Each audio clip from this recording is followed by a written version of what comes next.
بيكم في القسم الثاني من أنمي فصل الاغتيال. وقبل ما نبدأ حلقتنا ما تنساش تصلي على النبي وتشترك في القناة علشان يوصلك باقي ملخصاتنا. وبنبدأ حلقتنا برحلة للطلاب، وبنعرف ان المفروض يتقسموا الفرق، ولكل فرقة هيكون فيها 5 طلاب، وسوما بيقول لهم ان هم هيستغلوا الرحلة دي علشان يصابوا في خخل كورو ويقدروا ان هم كمان يختلوه، وان هيكون في قناصين كمان في المهمة دي، واي حد من الطلاب هيقدر يساعدهم هياخد جزء من المكافأة. ومرور للفصل بنشوف ناجيسا بيعمل الفريق بتاعه وبيختار معاه كيتو وساجين وكارما، وكورو بيجي قبل الرحلة وبيديلهم كتاب اشتغل عليه طول الليل، وبيكون الكتاب ده دليل شامل لأي حاجة ممكن تحصل معاهم في الرحلة، من أول حالات الاختطاف والحوادث وأي حاجة ممكن تحصل لهم.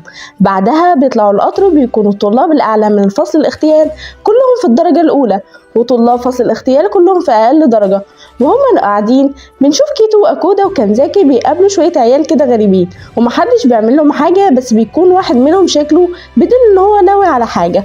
ولما بيوصلوا بيفضلوا يلفوا على الأماكن اللي ممكن يقتلوا فيها كورو لحد ما بيوصلوا للمكان المثالي، بس هناك بيقابلوا الشباب الغريبين دول اللي كانوا قاعدين في القطر وبيبدأوا يتنمروا عليهم، وكارما بيفتح صدره وبيضرب واحد منهم والباقي بيتلم عليه وبيضربوه، وبياخدوا معاهم كيتو وكنزاكي. وبنعرف ان كل ده علشان يخطفوا كنزاكي لانها من عيلة كبيرة وعايشة حياتها بالطول والعرض، وان الواد اللي بيخطفها عاوز يخطبها وهي اختفت وهو ما صدق يلاقيها، وليه ان دي فرصته علشان يخطفها. وبيدخل ناجيسا والباقي، وبنعرف هنا انهم وصلوا بفضل الكتاب المعلم، علشان كان فيه دليل لو حد اتخطف يعملوا ايه وايه الاماكن اللي ممكن يكون فيها الخاطفين.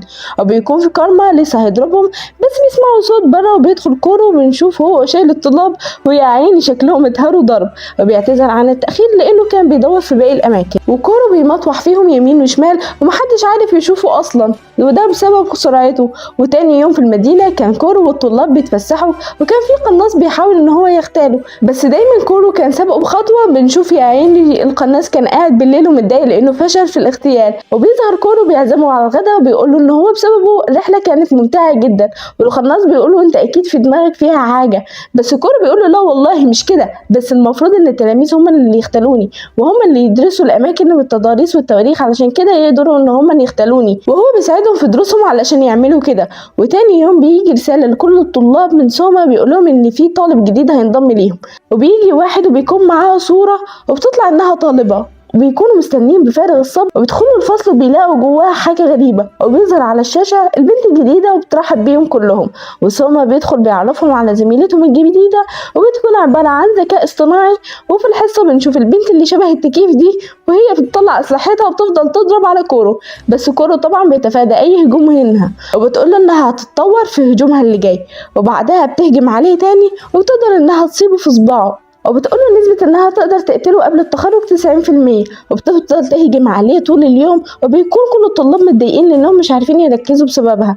وتاني يوم بتصحى وبتلاقي نفسها متكتفة بلزق من كل ناحية، وبنعرف ان الطلاب هم اللي عملوا فيها كده علشان اتخنقوا منها بسبب انهم ما كانوش عارفين يركزوا ولا عارفين يفهموا اي حاجة من الهجوم اللي هي بتعمله. وفي نفس اليوم البنت اللي شبه التكييف دي بتبعت استغاثة للمدرسة وبتقول لهم انها مش هتقدر تكمل المهمة، وكورو بيجي بيقول لها لازم تتعلم انها تندمج مع، فهي بتسأله ازاي يعني هعمل ده، فبيقول لها ما تشيليش اي هم، وبينزل عليها سيستم جديد وبيقدر ان هو يعدل عليها ويخليها تمام. وتاني يوم بنشوف ناجيسا والسجينو بيتكلموا على البنت دي، ولما بيدخلوا الفصل بيلاقوها بقيت شبه البروجرام، وبيتفاجئوا من شكلها وهي بتقول لهم صباح الخير، وكورو بيعرفهم ان هو عدل عليها علشان تبقى اهدى شويه وتقدر انها تندمج معاهم، وان هو صرف $500,000 علشان يقدر يعمل كده، وفاضل معاه من الفلوس و5 ين بس.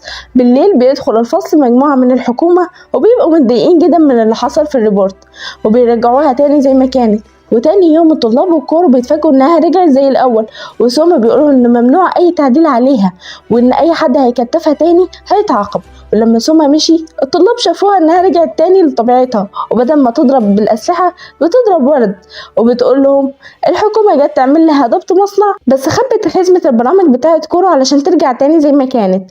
وتاني يوم بعد حصه الانجليزي بنشوف شخص ماشي ورا ارينا وبيعلقها من رقبتها علشان يقتلها، وبيظهر اسومه من وراه وبيقولوا ايه يا عم اللي انت بتعمله ده، وبنعرف ان ده الاوفر رئيس ارينا وعايز يقتلها علشان نكمل المهمه مكانها. وكورو بيطلع من العدم وبيقول لهم ايه رايكم تحاولوا تقتلوا سوما واللي هيقتله الاول هو اللي هيكسب معانا، وبيكون التحدي من سكاكين البي علشان سوما ما يموتش بجد. وكورو بيقول لسوما انه لو نجح هيديله ثانيه يحاول يقتله فيها، وبيهجم لوفر على سوما علشان يقتله، وسوما بيمسك ايده وبيرميه على الارض. لوفر بيستسلم لانه بيكون مدرك ان الناس دي في مستوى تاني خالص. وبنروح لارينا اللي هي بتطلب منه انها تقتله، وبيقول لها ماشي علشان يرتاح من زنها، وبتعمل وش لطيف كده، وسوما بيسيبها تقتله، وبكده تكون هي اللي كسبانه. وفي الوقت ده بنشوف كورو هو بيتكلم مع اوفر علشان يقنعه ان هو يسيب ارينا هنا، وبيقنعه بكلامه وبيسيبه وبيمشي. وفي اخر اليوم بيكون كورو رايح يشوف فيلم في امريكا، وبيكون الفيلم ده ناجيسا وكارما متحمسين ليه جدا، وبيطلبوا من كورو انه ياخدهم معاه. وبتظهر ريسو هي كمان بتقول انها عاوزه تروح معاهم، وفعلا بياخدهم كلهم بيروحوا يتفرجوا على الفيلم. وبعد ما بيرجعوا كورو بيطلب منهم ان هما يكتبوا تقرير عن الفيلم، وبيسيبهم وبيروح علشان يدي حصة لميمورا في البيت. وبيكون في واحد بيراقبه وواحد مقنع، ووراه واحد بيسأله لو يقدر ان هو ينفذ المهمة دي، وبيقوله اكيد اقدر انقذها. وبنعرف ان هو هينضم لفصل الاغتيال. وتاني يوم في الفصل بيكون وش كورو غريب، وبيقول للطلاب ان في طالب جديد هينضم ليهم، وبيقول لهم ان الطالب ده ما ينفعش ان هم يستهينوا بيه زي ما استهانوا بريتسو قبل كده. وريتسو بتقول ان هما المفروض كانوا ينضموا للفصل مع بعض، بس هي سبقت الطالب ده. وبنعرف ان الطالب ده مميز في القتال على المدى القريب. وبنشوف الشخص المقنع اللي شفناه قبل كده وهو داخل بيقدم الطالب ايتونا، وبيدخل ايتونا من الحيطه. وكارما بيقوله ايه الغرور اللي انت فيها دي؟ ايتونا بيقوله باين عليك انك اقوى واحد فيهم، بس ما تخافش انا بحب اقتل اي حد اقوى مني، فعلشان كده هدفي هو كورو بس. وبيقول لهم انا وكورو اخوات بالدم، وبيتحدوا مع بعض في المعركة. والمعركة بتبدأ، وبيكون شرط المعركة ان مفيش حد من الطلاب يتأذي. ولما المعركة بتبدأ بيكون ايتونا قطع دراع كورو، وشكله كده داخل داخلة يا انا اموت يا انت تموت يا كورو. وبنعرف ان ايتونا شرع عبارة عن مجسات بيحركها زي ايدين كورو كده بالظبط، وبيشيل مجسات كورو بقوته علشان يسمح لايتونا ان هو يقتله. وبيقطع رجل كورو كمان. وكورو بيكون عنده اسئله كتير بس بيقول لما نخلص، وبيحول لسائل دم وبيقطع المسجات ايتونا وبيرميه بره الفصل. ايتونا بيتجنن جدا بسبب ان هو اتهزم، وبيطلع مجسات تانية بس شيرو بيوقفه علشان يعالجه. وبنشوف ايتونا وهو بيقول لكورو ان هو مش هيسيبه وهيرجع له تاني بعد التخرج. وتاني يوم الطلاب بتروح تسأل ايتونا هو انت مين وحكايتك ايه بالظبط؟ بيقول لهم بصراحة كده انا اتصنعت في معمل. وطبعا كلهم بيتصدموا وبيقول لهم مالكم كده مصدومين ليه؟ الطلاب بيكملوا كلامهم بيقول لهم عادي يعني هي جت عليك يعني، احنا اتصدمنا قبل كده وفي حاجات كتيرة قبل كده بنتصدم فيها. وبيسألوه هو انت اتصنعت ليه؟ وبيقول لهم ان هو مش هيقول السبب غير لما يقتل كورو.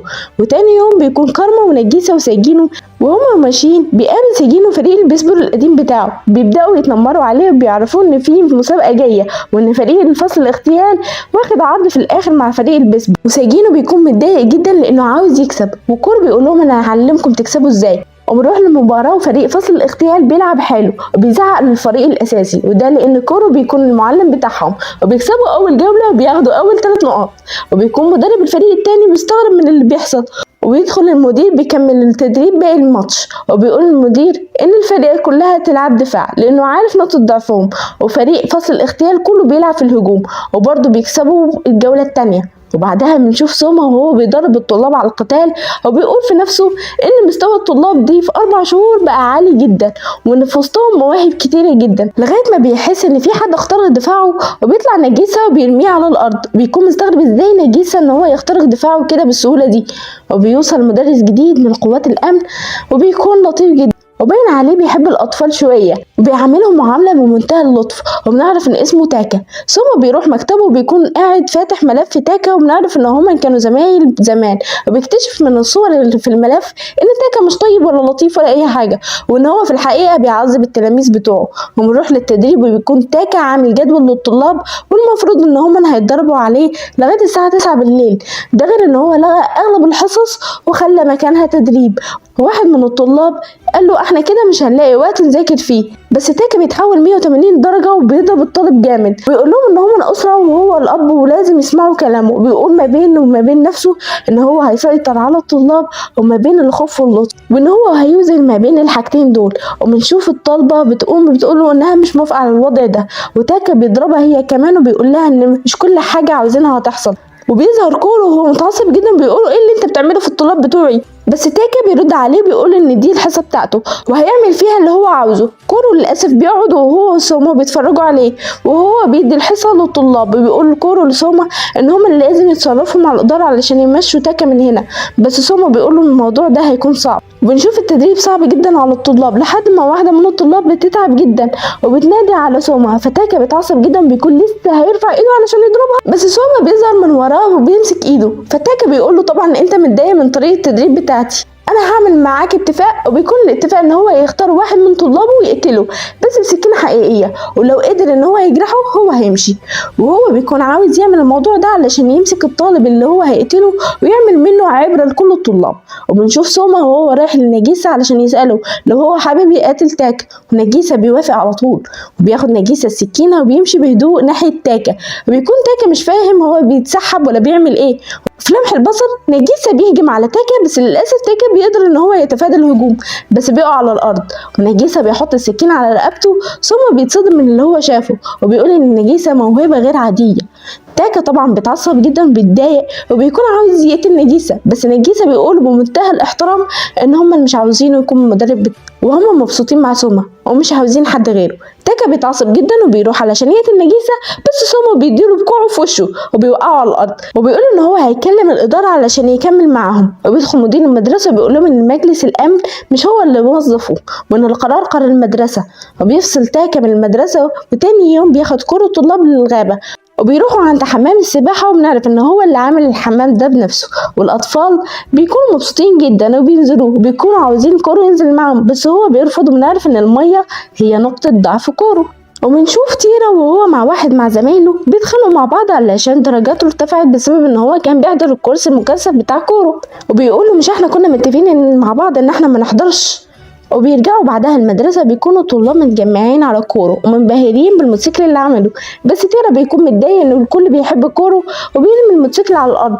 الطلاب بيتعصبوا منه بيقولوا له انت لازم تعتذر منه، وبيقول لهم مالكم كده بقيتوا بتدافعوا عنه وبقيتوا تحبوا الاخطبوط دي ونسيتوا ان هو هيدمر الكوكب ولا ايه؟ كارما بيقولوا ما دام عمال تتكلم كده ما تحاول تقتله، ما هو قدامك اهو. بس تيرا بيتعصب من كلامه بيكون رايح علشان يضربه، بس كارما من وشه بيثبته بيقولوا احنا عايزين افعال لا اقوال. وبعدها بنشوف تيرا وهو بيحط ماده في حمام السباحه، وشيرا بيروح له وبيشكره وبيديله 100,000 ين، وبيقول انه لولا مساعدته ما كانوش هينفذوا الخطه بتاعتهم. وتاني يوم كورو بيكون تعبان جدا بسبب المبيد الحشري اللي تيرا فجروا فيه، ولما بيروحوا حمام السباحه بيحصل انفجار والاطفال كلهم بينجرفوا ناحيه الشلال، وبتكون دي خطه شيرا من الاول علشان كورو يضطر ان هو ينقذهم وينزل الميه، والماده اللي حطوها بتضعف كورو جدا. وبيظهر ايتونا وبيكون ناوي ان هو يقتل كورو، وتيرا بيكون واقف مصدوم من اللي بيحصل. شيرا استغله بيقول لكارما ان هو هينفذ اي خطه في دماغه. كارما بيقوله انزل الميه وامسك مجسات ايتونا بهدومك، لان تيرا ما غيرش هدومه لغايه دلوقتي ولسه فيها شويه من المبيد ده، وده هيعمل حساسيه لايتونا زي كورو بالظبط. ولما بيتاثر ايتونا بالمبيد الطلاب بينزلوا بيرشوا عليه ميه علشان يبقى هو كمان ضعيف زي كورو، وشيرا بيقرر ياخد ايتونا وينسحبه علشان الاطفال ما تتاذيش. وبنعرف بعدها ان الامتحانات النهائيه قربت، وكورو علشان يحمس الطلاب وانهم يطلعوا في المراكز ال50 الاولى بيقول لهم ان اعلى طلاب هيسمح لهم يقطعوا مجسات من مجساته، والطلاب فعلا بيتحمسوا. وبتيجي مكالمه لسيجين ومشيندو اللي كان في فريق البيسبول، بيقول لسيجين ان في اجتماع من الفصل ايه، وان هم بيتفقوا علشان ما فيش حد من طلاب الفصل ايه يترتب في المدرسه، وان هم مش عاوزينهم يرجعوا المبنى الرئيسي تاني. وبنعرف ان مشرفين الفصل حطوا 5 نوابغ واللي منهم ابن مدير المدرسه. وبعدين واحد من الطلاب بيقول لنجيسة ان معاه تذاكر المكتبه اللي في المدرسه وان هم ممكن يروحوا يذاكروا هناك. وتاني يوم فصل الاغتيال بيروحوا المكتبة وبيذاكروا هناك، وبيجي 4 من ال5 النوابغ وبيتفقوا عليهم وبيكونوا عاوزين ياخدوا المكان اللي هم قاعدين فيه. وطبعا الطلاب مش بترضى، وواحد منهم بيتحداهم وبيقول لهم احنا هنعمل تحدي ما بيننا وبينكم ونشوف مين هيجيب اكتر في ال5 مواد، واللي هيخسر هيتحكم عليه من التاني. وبيروحوا الاسان وبيعملوا عقد الاتفاق ده، وبيكون عقد عبودية مش عقد اتفاق خالص. وبالليل بيكون تحت قيادة الاساتذة وبيحطوا الامتحان الامتحان وبيكون الاسئله في مستوى ذكاء اينشتاين. وبنعرف ان اسانو حاطط بند في العقد ان الطلاب ما ينفعش يخبوا اي اسرار، لانه بيكون عنده فضول ايه اللي بيحصل في الفصل ده. وبيجي يوم الامتحان ونجيسا بيلاقي واحده غريبه في الفصل، واسوما بيقولوا دي بدل ريتسو لانه ما ينفعش انه يخلوا ذكاء اصطناعي يحضر الامتحان. ولما بيوزعوا الورق نجيسا بيفهم ان الموضوع مش سهل خالص، وان دي حلبة قتال، وبيكون الامتحان في مصلحه الفصل الاغتيال لان بيكون مطلوب منهم انهم يحلوا بالعاميه. وبتفضل الدنيا كويسه لحد ما امتحان الرياضيات واللي بيكون اسانو شاطر فيه جدا، وكارما بيكون مستواه كويس جدا. وامتحان السنه اللي فاتت اسانو كان الاول وكارما كان التاني. وبيجي وقت النتيجه وبنعرف ان فصل الاغتيال درجاته كويسه جدا، وكينيمارو هي الاولى في الماده الانجليزي ونجيسا السادس. وبنعرف ان كانزاكي هي الاولى على الفصل، والاول على المدرسه هي اسانو. وفي العلوم بيطلع أوكادا، وفي الدراسات بيطلع واحد من الخمسة النوابغ. والأربعة بيكونوا متضايقين جدا لأن بالاتفاق اللي كانوا عاملينه هم خسروا. وبيكون كارما واقف قدام الفصل متضايق جدا، وبنشوفهم هم في مكتبة المدير بيعاير ابنه لأنه خسر الرهان. وبنرجع تاني لكارما وكورو وبيقولوا انتوا استهونتوا بأسانو جدا، لأنه بيقول ان هو مش مركز في دروسه، وعشان كده كارما طلعت المركز العاشر. وبعدها بنروح للاجتماع الرئيسي في المدرسة، ولما بيدخل النوابغ فصل الاغتيال بيفكروهم ان هم خسروا الرهان ولازم ينفذوا الحكم، والحكم بتاعهم ان هم هيطلعوا رحلة لمنتجع سياحي مكانهم. وبيقرروا كورو انه هيسمح لهم ان هم يقطعوا مجسم من مجساته هناك. وبنعرف ان لوفر هو مسؤول هناك، ولما لوفر بيسأل عن مكان كورو بيعرف ان هو في جبل ايفرست. وبنعرف ان الطلاب عاملين خطة ان هم بعد ما يقطعوا السبع مجسات بتوعه هيقتلوه على طول. وبنروح للرحلة وبنعرف ان هم مقسمين نفسهم لمجموعتين في الاغتيال. وبيقرب بالليل وكورو بيكون اسود من الشمس بيقول لهم يلا بينا نطلع على المركب. وبنعرف ان هم عاوزين يستغلوا ان كورو بيدوخ من المراكب وبينفذوا خطتهم. وبيروحوا على البيت وكورو بيقول لهم انتوا خطتكم ايه. بيعرفوا ان هم ناويين يتفرجوا على فيلم وبعدها يضربوه في السبع مجسات زي ما اتفقوا، وهيقتلوه بعدها على طول. وهو بيقول لهم شكلها الخطه دي عظيمه قوي. وبيكون الفيلم فيه مشاهد كلها فضايح لكورو، وكورو بيكون محروق جدا ان هو اتفضح بسبب افعاله. وفجاه بيلاقي ان في ميه تحت رجليه، وكورو بدا يضعف جدا. وبنعرف ان دي خطتهم، وبيجتمعوا عليه وبيضربوه بالنار، وبيحصل انفجار وبيلاقي ان كل الطلاب في الميه. ونعرف ان كورو بيقدر يجمع نفسه تاني حتى بعد الانفجار. وبنشوف كورو وهو صغر حجمه دخل جوه فقاعه، وانه مش هيقدر يحمي نفسه، مش هيعرف يخرج من الفقاعه دي اليوم كامل. وبيتجمعوا الطلاب وبيكونوا تعبانين جدا من المجهود اللي عملوه. وبيجي لسما مكالمة من رقم مجهول بيقولوا ان الطلاب تعبانين بسبب فيروس هو نشره، وان هو مستنيه يسلم كورو مقابل المصل علشان يشفي الطلاب، ولازم يبعت كورو مع 2 من الطلاب وما يجيش بنفسه. بس ريتسو بتخترق الحواسب كلها وبتعرف مكان المصل فين ومكان الحراس واحسن مكان ممكن يدخلوا منه. وبتكون خطتهم ان الطلاب اللي لسه ما اتصابوش هم اللي يخترقوا المبنى وياخدوا المصل من هناك علشان يشفوا باقي الطلاب. ولغايه هنا نكون خلصنا الجزء الثاني. تابعنا علشان هنعرف ايه اللي هيحصل، وهل الطلاب هيعرفوا يجيبوا المصل فعلا ولا لا، وهل سوما هيسلم كورو لزعيم العصابه. كل ده هنعرفه في الفيديو اللي جاي من انمي فصل الاغتيال. وما تنساش تعمل فولو ولايك علشان ده بيدعمني وبيخليني اعرف اكمل. وصلي على النبي وادعيلي كمان. والى اللقاء مع فيديو جديد.